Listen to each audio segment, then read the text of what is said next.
Disney stock is up 46% in the last 6 months. It hit a low of $78 a share. It is now at $118 per share. Now, this is a company that I personally own. Moat is not. Remember, do not buy a company just because somebody on the internet owns it. What we're here to teach is a process, and that process is going to be applied to the investment that makes most sense. But I love Disney, and I'm going to tell you why I like Disney, and we're going to figure out the right price to own Disney at for me. So, guys, Disney, $216 billion market cap. Look at this revenue. This is the revenue of Disney over the last, before COVID. The all-time high of revenue was $75 billion. They have surpassed that, $89 billion. But the year before COVID, on that $75 billion, they created profit of $10.4 billion. What is that, like 15% profit margin? Yep. Here is the interesting part. Mo, on $90 billion in revenue, last year, they generated $3 billion in profit, a little over 3%. That's a joke. Yeah. That's my thesis. My thesis is, okay, Disney Plus has been costing a lot of money. It's in a very competitive field. They made a lot of headways because of COVID.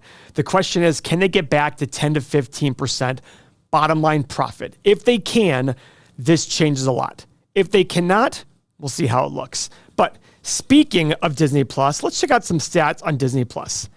These are the quarterly number of subscribers on Disney Plus.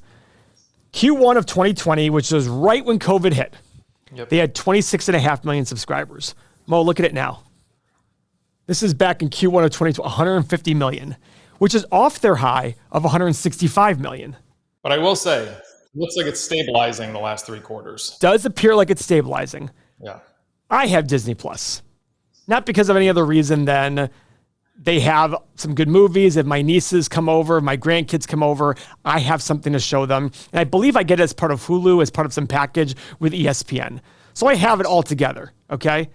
Now, to me, I did the numbers, all these extra subscriptions, they cost about what cable was before, but I get so many different kind of channels, things like that. It actually makes sense to me, but to each their own. Now, here's some interesting things, Mo.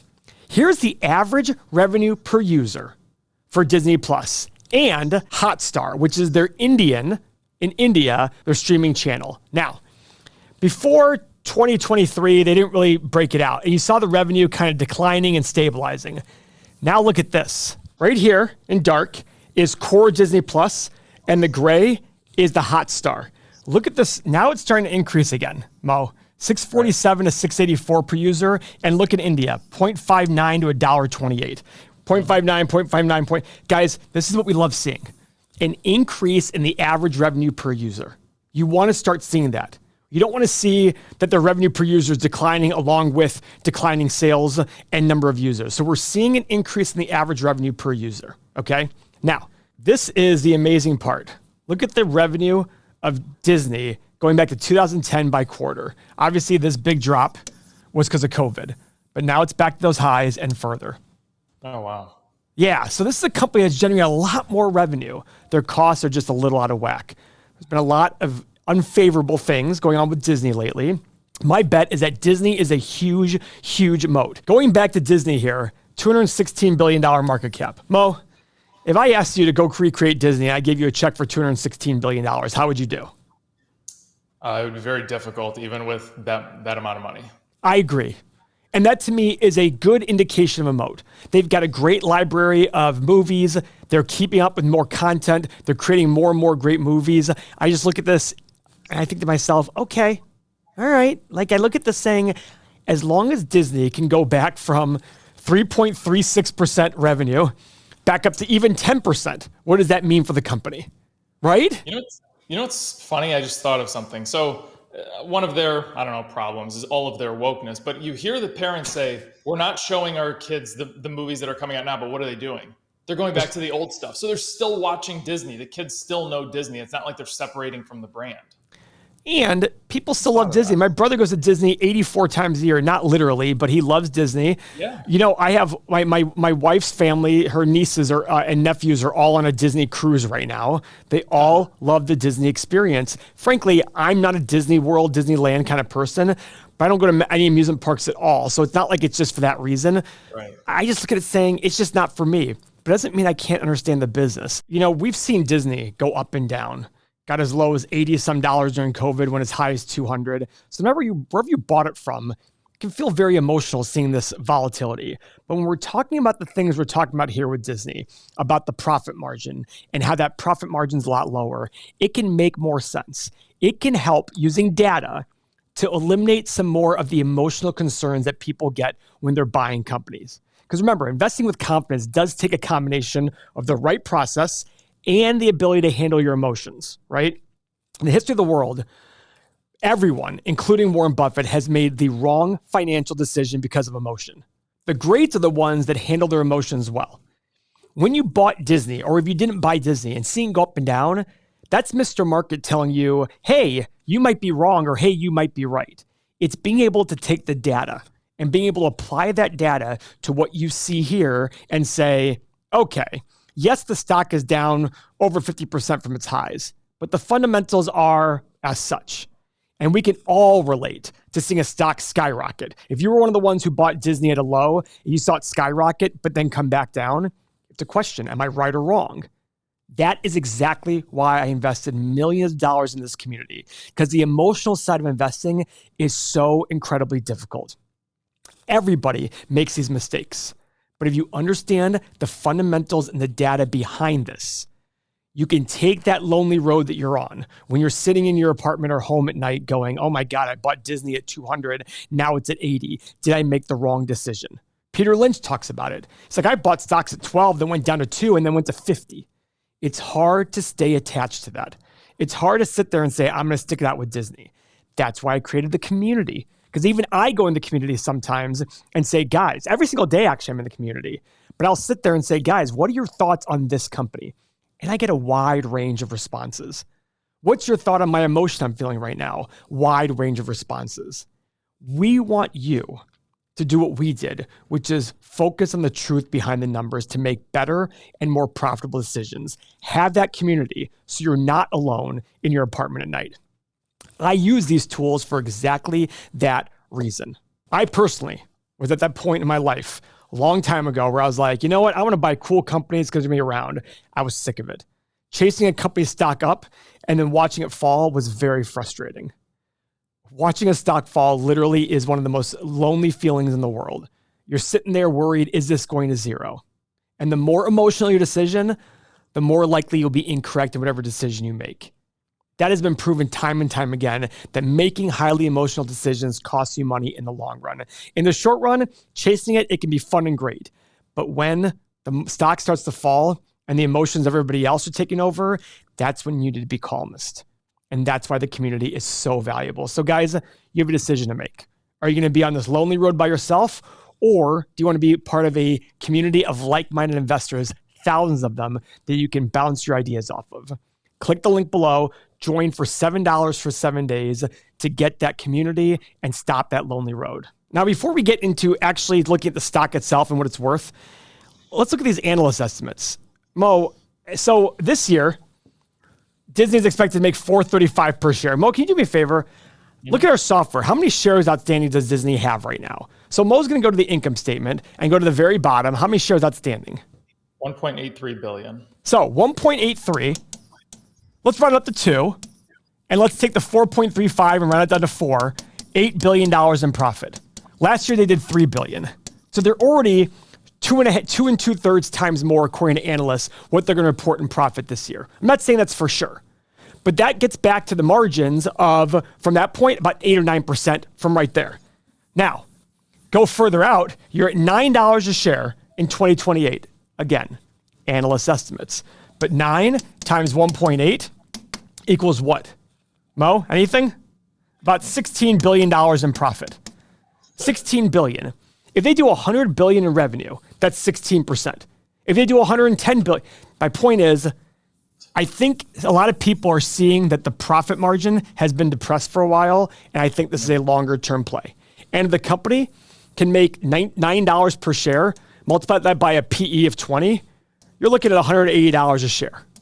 So the question is, on that. We'll look at the stock analyzer here shortly to see if that's a reasonable assumption. Now, let's look at the revenue growth. Not sexy, but it shouldn't be. It's a huge company.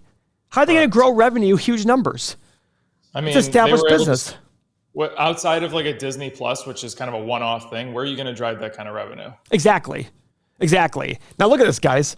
110 billion in revenue in 2028. And remember, I said 16 billion in profit on that 110. What's that equal to? 15%. That's according to analysts. I want you to do your own, obviously talking to the community to get an idea. This is what I mean. I'm looking at this saying, what if they are just able to get back that 15% number? So let's go to Stock Analyzer tool and see what exactly. Let's pull up the last time I did Disney. March 11th, very recent. 10-year analysis. Okay. Now, Mo, let's do this together a little bit. Okay. I think my revenue growth numbers, what would you put in for revenue growth? 2.5, 5.5, 8.5. That's what we have in here before. I actually don't think that's reasonable. I think it should be 2.5, 4, and 5.5. How are they going to do 8.5%? It's true. Without some kind of other big thing like Disney Plus, like I just said, it probably won't happen. Yeah, and if the analysts are expecting 3 or 4%, and they tend to be optimistic, I just don't feel like I can go higher than that. All right, Paul, 1 second here. So remember this, Disney and Epic Games to create expansive and open games and entertainment universe connected to Fortnite. So we don't know what the return is going to be, what the revenue is going to be driven from that, but it is something getting into that world. They're going to invest 1.5 billion in here to acquire an equity stake in Epic Games. So that could lead to more revenue. The question is that going to drive real revenue? I don't know. I want to look at this as the fundamentals of the business. So it's a good point to bring up. That's definitely bringing more kids involved because kids love these games, etc. But at the same point, at the same time, I have to sit there and say, okay, what can a $1.5 billion investment really materially change in terms of revenue growth? Mm-hmm. Yeah. Maybe something, I don't know. Maybe. So profit margin, what do you think, Mo? So I put in 7, 11, and 15. Okay, so I did not. I put in 6, 12, and 18, and here's why. 15 on the high side, I thought to myself, but they've done 15 in the recent history. So I look at this saying, I'm okay being more conservative by doing 6, 12, but if Disney Plus really kills it, the high margin business, can they turn it around to be a highly profitable center? Maybe they can get 18%. Right. I don't know if they can, but that's why I have it on my high level. It's possible, not probable. Okay. Now, PE, I think, so PE guys, remember, PE is a multiple you put in a company and you should pay a higher PE for faster growth or a high moat business with a high return on invested capital. Mo, what PE are you thinking for this company right now? So I put in 20, 22, and 24. Yeah, I put in 17, 20, and 23. I actually feel like Mo's is better. Let's do this, 18, 21, and 24. Because I think to myself, I always think back to the Coca-Cola example with Warren Buffett. And in 1987, he started buying Coca-Cola, and I believe it was 27 or 30 times profit. I don't know if this is Coca-Cola type of moat, but man, this should not be a 15 PE company. No, it is. I just don't believe it's a normal market company. I feel like this is a company that if you told me 20 years, if you told me 50 years from now the company was gone, I'd be like, whoa, what happened that Disney went away in 50 years? Right. I just feel like Disney's gonna be around for a very, very long time. And that means earnings power, right? Yep, absolutely. Now, finally, desired return. Guys, I put in 9%, which is no margin of safety. Now remember, you should have margin of safety for 3 reasons. Valuation is an imprecise art. We don't know the future. And we're humans, we make mistakes. Now, a lot of people have said to me, Paul, why aren't you putting margin of safety in? The main reason is everybody knows companies different. And the less you know a company, the higher margin of safety you need. The more you know it, the less margin of safety you need. So I'm trying to show my analysis based on what would the market return dictate? Essentially, what's the intrinsic value? Now, after I show this price, I want you to stay with me for just 30 seconds longer. I'm going to put in a margin of safety and put in 11% here. So it's getting a little bit above, 2% above the market in this regard. And it'll show that price. So based on 9% and no margin of safety and my assumptions above, we're at $48 on the low side, $218 on the high side, $118 in the middle. Again, if I put in 11% across the board here, I got a low price of 42, high price of 187, a middle price of 102, sorry. It's on my watch list at 90. I'm going to add it back to my watch list at 100. Notify me. Guys, if you want to see a video on the other 12 stocks that I own, please watch this next video. I'll see you in the community.